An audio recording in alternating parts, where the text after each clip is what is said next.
Halo semuanya, selamat malam. Perkenalkan saya Andara Ardina dari kelas IFB 1J dengan nomor induk mahasiswa 2511086.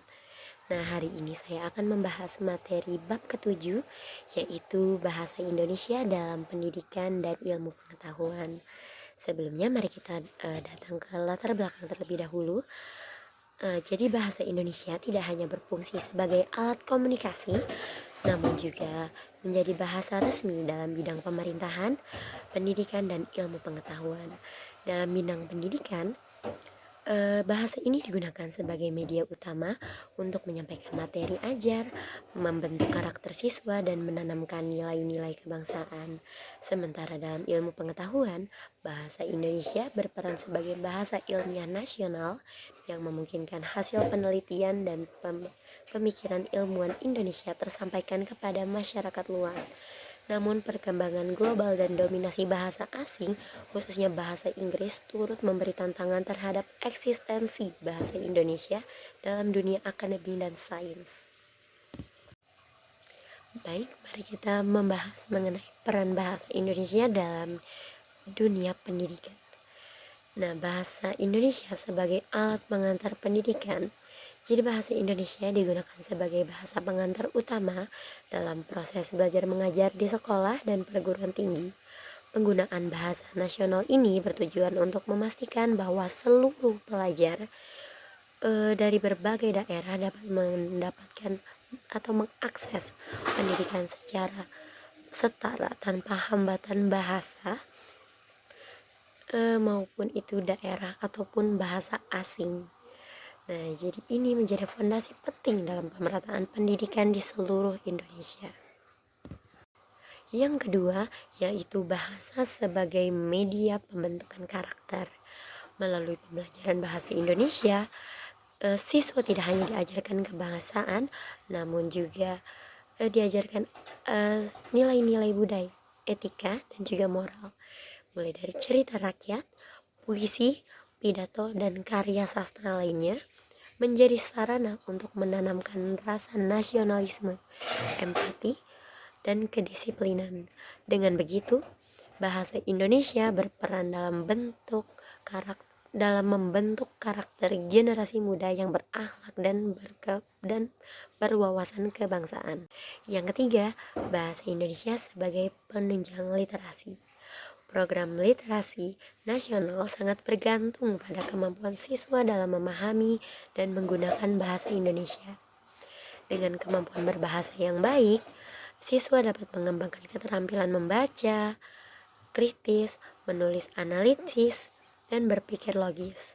Penguasaan bahasa Indonesia yang baik akan mendukung mereka untuk lebih aktif dalam kegiatan menulis, berdiskusi, dan menyampaikan gagasan. Selanjutnya, bahasa Indonesia dalam ilmu pengetahuan. Yang pertama, sebagai bahasa ilmiah nasional. Bahasa Indonesia digunakan dalam penyusunan berbagai karya ilmiah seperti skripsi, tesis, disertasi, artikel, dan juga laporan penelitian. Penggunaan bahasa Indonesia dalam karya ilmiah membantu masyarakat yang tidak menguasai bahasa asing untuk tetap dapat memahami informasi ilmiah. Ini mendorong terciptanya budaya ilmiah yang inklusif dan menjangkau lapisan masyarakat yang lebih luas. Yang kedua, pengembangan kosakata ilmiah. Seiring dengan perkembangan teknologi dan juga ilmu pengetahuan, bahasa Indonesia terus mengalami perluasan kosakata untuk menjawab kebutuhan istilah baru dalam berbagai bidang. Lembaga seperti Badan Pengembangan dan Pembinaan Bahasa aktif menciptakan padanan istilah asing ke dalam bahasa Indonesia. Contohnya seperti istilah cloud computing yang diserap menjadi komputasi awan. Yang ketiga, bahasa Indonesia dalam konteks global. Meskipun bahasa Indonesia belum menjadi bahasa internasional, tetapi penggunaannya telah meluas ke berbagai negara melalui kerjasama budaya dan pendidikan. Sejumlah universitas di luar negeri membuka program studi bahasa Indonesia sebagai bahasa asing. Hal ini menjadi peluang besar untuk mempertahankan budaya dan ilmu pengetahuan Indonesia secara global.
Meskipun demikian, masih banyak tantangan yang harus kita alami.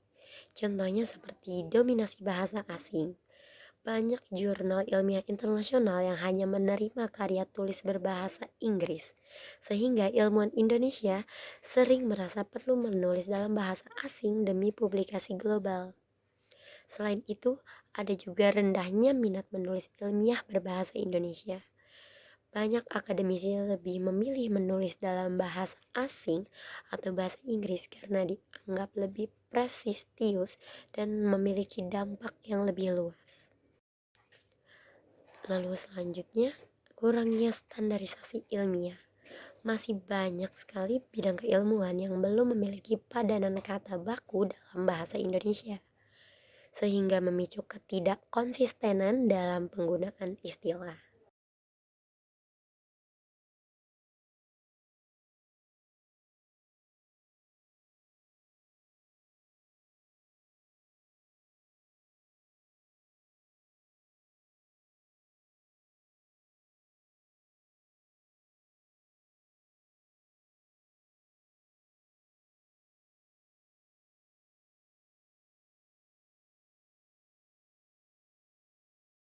Dari tantangan-tantangan tersebut, ada juga beberapa solusi yang bisa kita gunakan.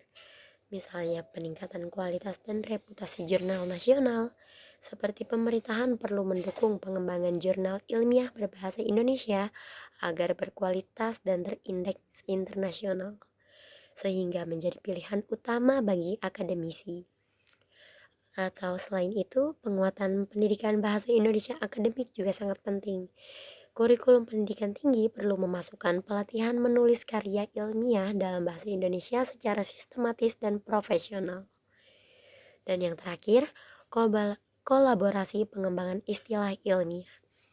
Perlu sinergi antara ahli bahasa dan para ilmuwan dari berbagai disiplin ilmu untuk menciptakan istilah yang tepat dan mudah dipahami dalam bahasa Indonesia.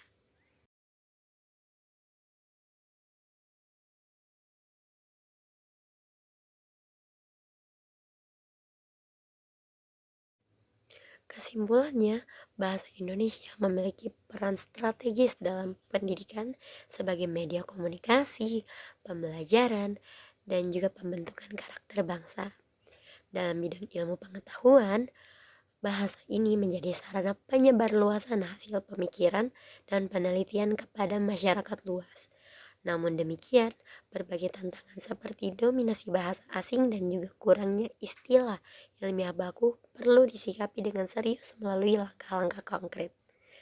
Baik, mungkin cukup segitu saja untuk materi yang saya bawakan hari ini. Semoga bermanfaat dan terima kasih atas perhatiannya.